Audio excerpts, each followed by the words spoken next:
આ ખુલાસા કરે છે.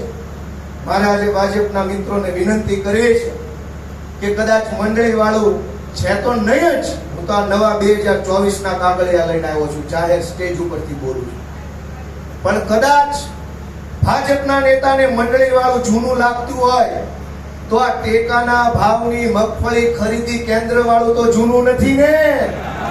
ખાંડીએ 2-5 હજાર રૂપિયાનો તોડ થયો, એ તો જૂનું નથી ને.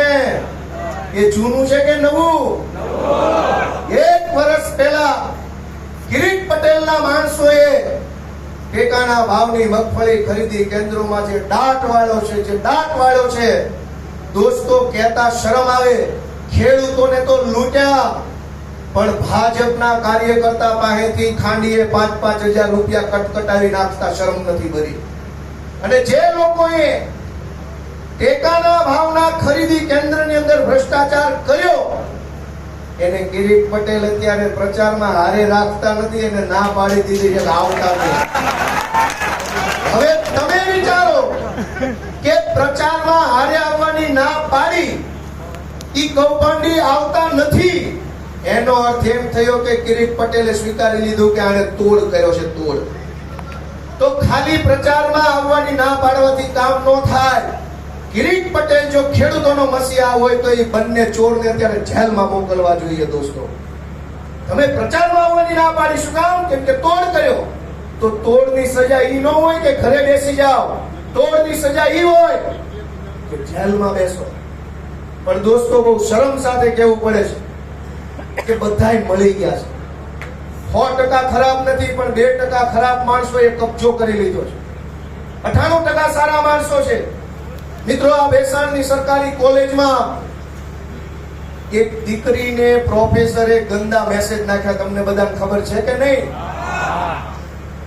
એ વાતની એફઆઈઆર ભેસાણના પોલીસ સ્ટેશનમાં નથી થઈ, પણ ભેસાણ પોલીસના કેટલાક પોલીસ વાળા 24 કલાક કિરીટ પટેલ ઝંડો લઈને ફરે છે.